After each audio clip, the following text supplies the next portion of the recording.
आज से करीब एक साल पहले यानी 8 अगस्त 2024 में भारत के पड़ोसी देश यानी बांग्लादेश में एक भयानक प्रोटेस्ट हुआ जिसमें सैकड़ों लोग मारे गए, सैकड़ों दुकानें जली, करोड़ों का नुकसान हुआ और शेख हसीना की कुर्सी भी गई। उस हिंसा को देख तब भारत सरकार ने सुरक्षा कारणों की वजह से एक फैसला लिया था, जो कि ये था कि जब तक ये हिंसा रुक नहीं जाती और दोनों देशों में बातचीत नॉर्मल तरीके से शुरू नहीं होती तब तक भारत का वीजा बांग्लादेशी लोगों के लिए बंद रहेगा।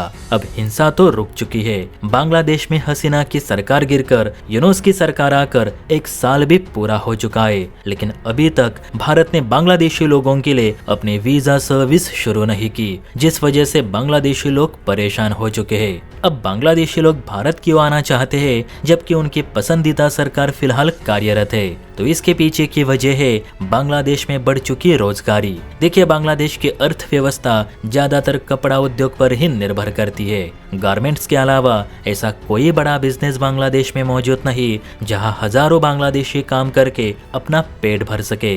यही कारण है कि इस हिंसा से पहले ज्यादातर बांग्लादेश की रोजगार की तलाश में भारत आया करते थे, क्योंकि भारत में रोजगार की कोई कमी नहीं। आपकी जानकारी के लिए बता दूं कि अगस्त 2024 से पहले हर महीने करीब 5000 बांग्लादेशी भारत आ रहे थे और यहाँ से पैसे कमाकर अपना घर चला रहे थे।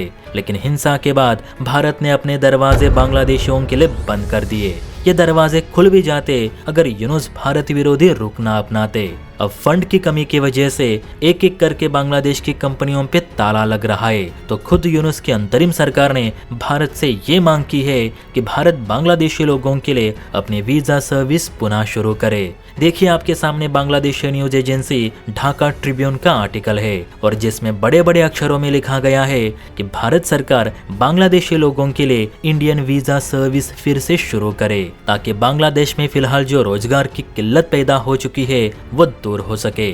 आपकी जानकारी के लिए बता दूं कि एक सर्वे के मुताबिक यानी बांग्लादेश ब्यूरो ऑफ स्टैटिस्टिक्स के अनुसार 2025 में किए गए एक सर्वे में ये पाया गया कि फिलहाल बांग्लादेश में बेरोजगारों की संख्या करीब 35 लाख से ज्यादा है। ये भी वे लोग हैं जिनके पास खुद की आईडी है।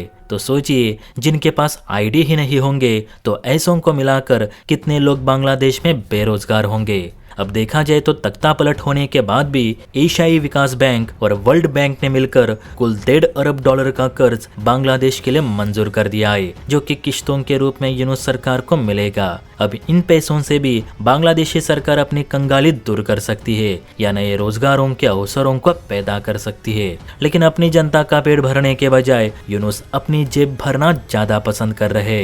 बांग्लादेश के विदेशी प्रवक्ता शेख अलैया अहमद बिन सैफ का कहना है कि एक पड़ोसी होने के नाते भारत बांग्लादेशी लोगों से मुंह ना फेरे। फिलहाल उन्हें भारत की जरूरत है और ऐसे संकट समय एक लोकतांत्रिक देश भारत को बांग्लादेशियों का साथ देना ही चाहिए। अब इस पर भारतीय विदेश मंत्रालय ने साफ तौर पर कुछ नहीं कहा, ना ही वीजा सर्विस फिर से शुरू होने की कोई गारंटी दी। हाँ, इस पर जयशंकर साहब ने बीते दिनों एक स्टेटमेंट जरूर दी थी कि भारत और बांग्लादेश के संबंध अभी भी बातचीत के ही दौर में है। यूनुस की सरकार भारत विरोध में अभी भी बयानबाजी कर रही है। इवन भारत के पूर्वोत्तर राज्यों को भारत से अलग करने के लिए यूनुस चीन की मदद लेने से भी बाज नहीं आए। आपको तो पता ही होगा कि जब यूनुस चाइना गए थे तब भारत के पूर्वोत्तर के 7 राज्य, जिन्हें 7 सिस्टर भी कहा जाता है, वहां कैसे चीनी निवेश को लाने की कोशिश कर रहे थे, जबकि यूनुस का उनसे कोई संबंध भी नहीं। तो आप बताइए, ऐसे देश की सरकार के कहने पर